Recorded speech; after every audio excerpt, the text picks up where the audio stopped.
The Abyssal Scourge is Runescape's newest weapon, and if you like melee, this menacing looking thing will be your new best friend. Whenever you're ready, grab your cup of tea, sit back, relax, and enjoy. The Abyssal Scourge is a T92 mainhand weapon which will only provide you with around 0.89% more damage over a Drygor tier 90 mainhand weapon when used in combination with a Drygor offhand. Given that you're using this weapon and you're using Elder Overloads and a full set of Masterwork armor, you only have about 2.83% more accuracy over the tier 90 mainhand. However, the Abyssal Scourge has a passive effect that sets it apart from all other weapons in the game. This effect is known as Abyssal Parasite and applies a stack of a melee bleed every single hit. This effect will bleed the target every 1.8 seconds for 9 seconds in total, or 5 total hits. However, each hit you do adds a new stack and refreshes the duration up to a maximum of 50 stacks, where you can keep refreshing it and deal a lot of damage. While it can take you anywhere from 40 to 60 seconds to get 50 stacks depending on your rotation, it's worth noting that rapid hit abilities or bleeds will allow you to gain stacks extremely quickly. This bleed is so strong that at maximum stacks you're dealing anywhere from 900 to 1550, so about 1225 damage per hit on average with this bleed as extra damage. That's about 40.8 thousand DPM increase over your existing DPM. And that is absolutely insane. Now, the average DPM getting up to 50 stacks is just going to be about 20.8k, but that's still a lot of extra DPM. In fact, depending on your current DPM, which you can test using a Dwarven Barrel or Challenge Gem, this is the percentage increase you can expect given that the boss doesn't die within a minute. And for the very few Legacy players out there, yes, this effect does work in Legacy combat mode. The scary thing about this weapon is that it also works in PvP, and you cannot clear this bleed or any of the stacks using Freedom or Numbing Roots. The only weakness of this weapon is basically everyone in World 2 or in Warbands, where they're all using Magic Tank Armor and Animate Dead, where this weapon does splash, and because you're splashing, you're going to be losing those stacks. And the bleed damage overall is just reduced by Animate Dead. But if you're fighting against a Ranger, this weapon is incredibly powerful for PvP. The other item dropped from the Abyssal creatures, being the Jaws of the Abyss, the new helmet, is also very good in combination with this new whip. This helmet allows you to gain 2% more adrenaline per bleed type active, meaning when used in combination with this whip, you're always gaining 10% base adrenaline after the first hit from every single basic. If you add Dismember to the mix, you're going to be getting 12% adrenaline per basic. If you have the Fury of the Small Relic active, that's going to be 13% per basic without doing much at all and requiring no weapon switching. If you want to take it one step further and you want to use switches like the Masterwork Spear of Annihilation, you're able to get even more out of the whip and this new helmet because you're able to stack bleeds and get more adrenaline per basic. So the first place I went to test out this whip was Vindicta. Now, not because Vindicta is such an interesting boss, but because I'm simply not used to melee at all. I haven't used melee in a long time, at least properly anyway. So cut me some slack if you see me slacking or doing the wrong ability, not in the perfect order, because I am after all a filthy casual. Now, I went to Vindicta and I beat my PB in a few kills without any real prep.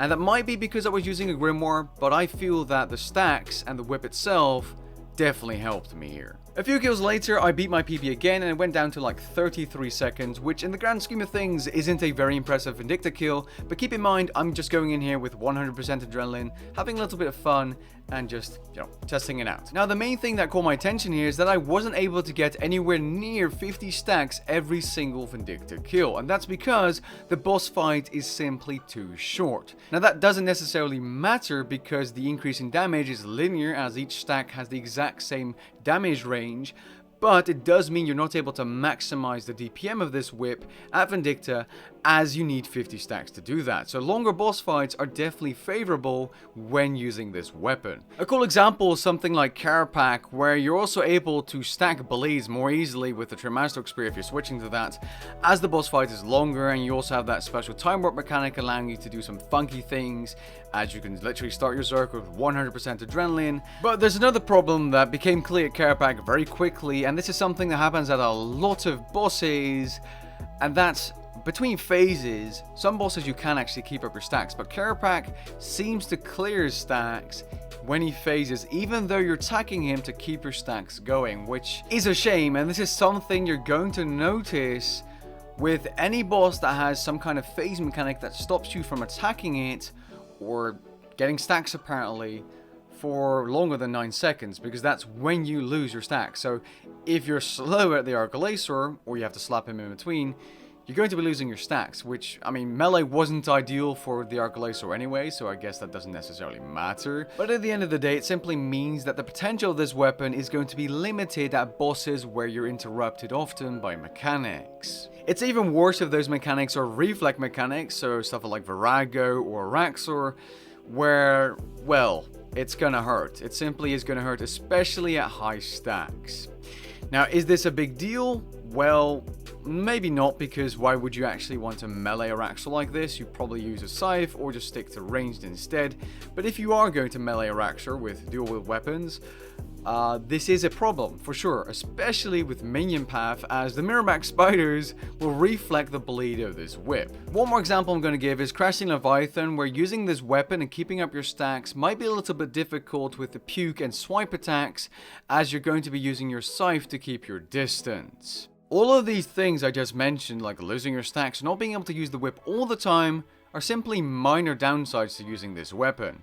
This weapon should be your weapon of choice pretty much everywhere you're able to camp it, as the amount of DPM you get from that bleed, and the extra adrenaline you can get as well if using the helm, is just insane. And pretty much any boss fight that lasts longer than 10 seconds, this weapon is going to be a humongous upgrade over the regular T92 Drygor Mace, or if you just have a scythe and you're buying this whip and the offhand Drygor Mace, it's going to be fantastic because of that bleed. That passive is everything. A really good example of where that 40k DPM can come in handy is the final phase of the Ambassador boss. Now, I'll be honest, this boss is going to be far easier done with ranged or magic, because you can move around while attacking, which is simply easier for the spinner's part. But the final part of the boss is really a DPS race, and having access to a weapon that can give you 40,000 DPM for literally doing nothing is a huge deal, and can make the difference between you killing a boss or not if you're struggling really hard. Now, my problem in this video was that I'm not used to melee anymore, and the amount of switches that you could use to maximize your damage, including the Masterwork Spear and ring switches, is a little bit overwhelming, I'll be honest, and that's why I'm focusing this video towards the casuals, or like people who want to camp this weapon, as if you do, it's an excellent choice. And even if you don't and you want to go all sweaty, it's an excellent choice as well, and for the price, you really cannot go wrong with the Abyssal Scourge. For anyone wondering, I was purposely avoiding the hands that heal the Ambassador to see if I could DPS through it using the whip. In terms of Slayer, this weapon is only really going to increase your kills per hour at monsters that have high HP, take Liverworts or Acheron Mammoths, but really other than that, it's not going to be a big deal breaker. The scythe is going to be better, and don't forget that the Abyssal Armor Spikes have the exact same effect but have a 25% chance of proccing it. Pretty much useless for bosses, you know, you'll get a tiny increase, but very good for Slayer, where you have a ton of mobs around you where the effect can spread to once they die, retaining some of the stacks. In conclusion, this weapon is a fantastic, powerful upgrade for any fan of melee combat and will greatly increase your kill times. The weapon in combination with the helmet can make for some easy adrenaline at any boss of your choosing. The only downside to this weapon is that it's less effective at short or interrupted boss fights and requires a ton of switches to maximize at the high end, which is something I'll leave to the spreadsheet min-maxers to figure out. I hope you guys enjoyed my impressions and opinion of this weapon, and if you did, leave a like down below and maybe even consider subscribing. Catch you guys in the next one. Peace.